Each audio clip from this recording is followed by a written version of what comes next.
Simple Car Guy here, and today we are checking out this Nurzviy Smart Level 2 EV charging station. There are three things I am really impressed by with this product, but are there any negatives?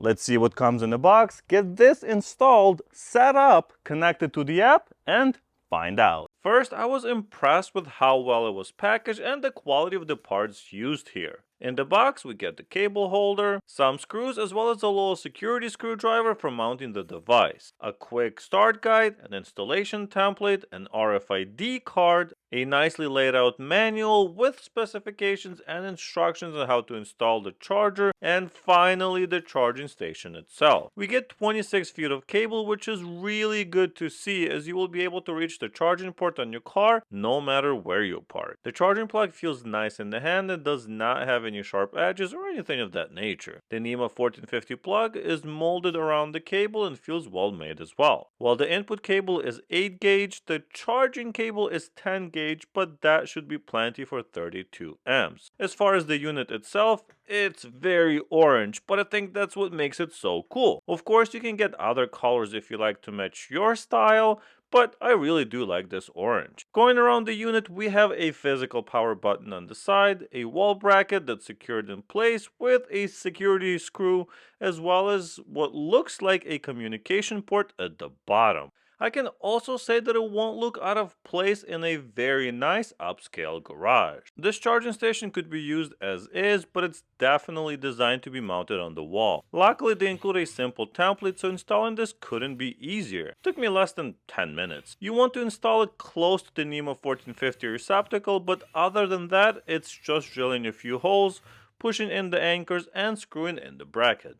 Then the unit can be hung in place and you're basically done. You can install the security screw on the bottom if you install this outside or in a common area so that it cannot be easily removed. The reason it can't be installed in common areas and in apartment buildings is because it's actually UL listed. I am very impressed that it actually is UL listed and compliant with the UL 2594 standards. That means it meets or exceeds strict safety regulations. Anyway, now we just have to plug it in. I also wanted to quickly touch base on how to add the Nurzviy charging station to the app. The process is super simple. Download and install the app, allow it to use Bluetooth on your phone, and within seconds it automatically discovers the device. Then just provide your Wi-Fi password and in a few seconds it's basically added to the app.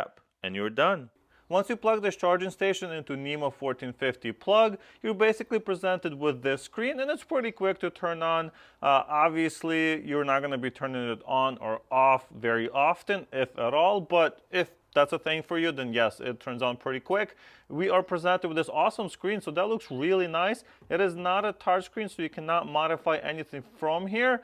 You do have the power button on the right side and the bottom over there, but that's basically it. We also have this RFID feature here, which is an amazing feature and one of my favorites on this device. Why? Well, because you can use one of these cards, or you can even just configure your phone to where it only allows charging when this is presented, or if your phone is allowing it to charge. Why is that important? Well, if you park in a common area, so parking garage, or if you park, let's say, next to your townhouse and your neighbor can park right next door, you wouldn't want somebody else to come in and charge their car for free, right? Well, unless they're your friends or something like that. But you would want to protect your charging station. So this will basically allow you to lock the system out and not allow anyone to charge that's not authorized. As you saw, setting up the app was super simple, and that's because they're using this Smart Life app. So I think it's common for a lot of products, at least as far as I understand. But yeah, you add your device and then you can go in here and then you have the status, you have your, so you can see you can charge for free, but you can change these settings. So you can just swipe to start charging. Obviously, nothing's plugged into the device right now, so it's not going to start anything, but we will test that in just a minute. I'm going to plug it into my BMW i3. We also have the charging mode selection, so we can go from real-time charging to fixed-time charges, so we can specify the time and date where we want to charge, or the time of the day where you want to charge. You can also look at the load, so you can limit the load in your house. So if you want to limit it to 6 amps, you can do that. And then the charging limit for this device is 32 amps. They also have the 48 amp version, so you can get that one as well. And one of the coolest ones for me is the records. So you can go in here and see how much power has been charged, how much you've used. And then, of course, you can look through that as a schedule once you've used it a few times. And it'll give you all the information, how much your car is using for, let's say, that month, that week, whatever it may be. Now, we can also go to this edit button right here. And what we can find in here is some device information, not that interesting. But we can also go to tap to run automation, and we can add actually smart scenes, so you can automate certain things with this device. You can have it turned off or turned on whatever time you want it to be, and different things like that. You can even add a shortcut to your home screen by just clicking this button. It gives you the instructions on how to do so. And of course, if you go to the settings, there are a few settings we can configure in here as well. We can set the alarm for the charging current, so we can set the charging current to whatever we want. Obviously, it should be a 32 if that's the max that this device supports, but we can limit it to, let's say, 20 amps if your circuit doesn't support more than that. We also have alarm systems, so this is pretty cool. This is a lot of the safety stuff. We can go in here and we have the overcurrent alarm, so we can set, once it's at 35 amps, we want, to know that this might be an issue. We have another overcurrent alarm, so we can set multiple ones, over voltage alarms. We have our contactors fault, ground faults, or whatever you want. So all this stuff can be easily configured, and you get a notification for when there is an issue, even for leakage fault. So if you have faulty electrical wiring, this will catch it for you. Very, very useful.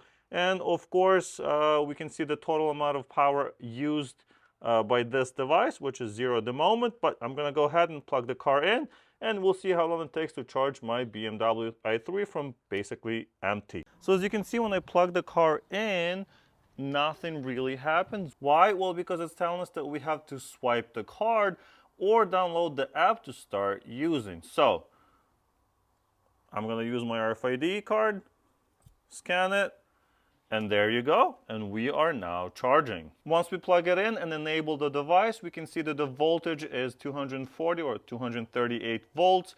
This is the total kilowatt hours that we have put into the car.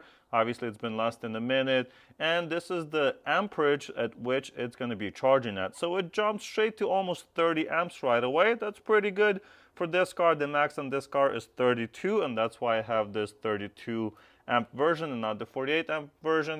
Now it wouldn't be very useful for me, but of course that is very useful if your car can take that much current. So like all of the newer EVs basically will charge at 48 amps, no problem. But yeah, do verify that information. So here on the phone, we have basically the same information. So we have the voltage, we have the current, we have the power going in, so 7 kilowatts. It translates it for you, so 30 amps at 240 volts is basically 7 kilowatts. But yeah, real-time charging, and we can stop charging from here as well if we want. So I'm gonna hit turn the power off.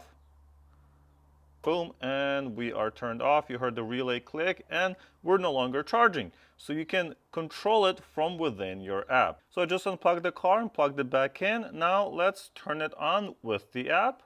So I'm just gonna swipe it here. And there it is, and now we're back to charging. And as you can see, the amperage is going up, so we're going back to the normal charging speed, and the car's gonna start charging. So what does 7 kilowatts do for us? Well, basically it's 5 p.m. at the moment, and we're gonna be done charging at 9. So in 4 hours, we're gonna go from, from 18% to 100%. And do remember that from 20% to 80%, that's where your really fast, good charging happens. Then after it really, really slows down. So I'll try to catch around 80 to see how long it takes to go from 20 to 80. Probably going to be only about an hour and a half to 2 hours. And then the other 20% is where it slows down and charges the rest of the vehicle. It has been about 2 hours since we plugged the car in. We are still charging at 15 amps, so that means the car is basically finishing up the charge.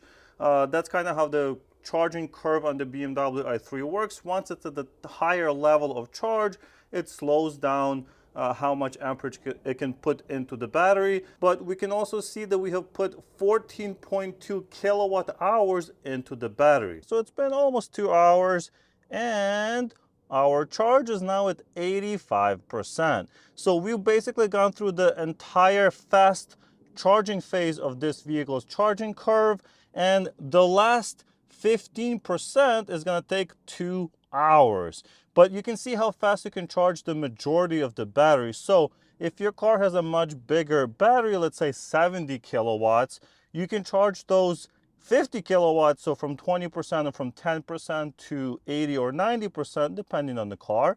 That's going to go really, really fast, and you can charge that very quickly using this charger. Of course, we're charging at 7 kilowatts per hour, so you can do the math very easily. At least on this vehicle, that's what it's charging at. It can go up to 7.7 kilowatts if your car can accept that. Overall, I have been quite impressed with this unit, but are there any negatives? The only negative I can think of is that it must be configured through the phone, and there are no physical buttons on this unit other than the power button on the side here. So if you set it up to work on RFID cards only or the app, and don't have either of those with you, you won't be able to start charging. Luckily, you would still be able to plug in your charger into the car, and then once you get in the house, you can enable it through the phone remotely. You can also just use your RFID card, just like that, and now we are charging.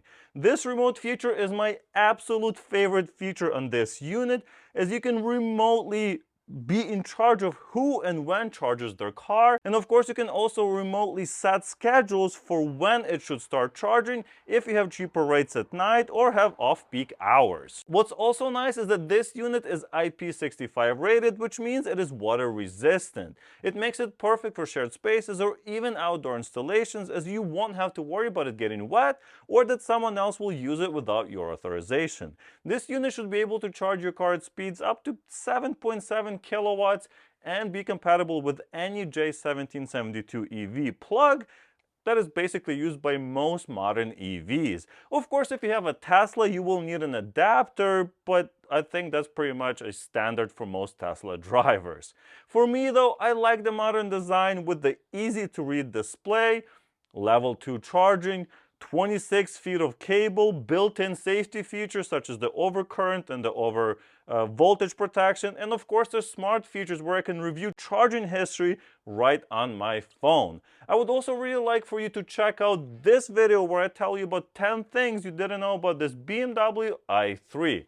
Thank you so much for watching, and I'll see you in the next one.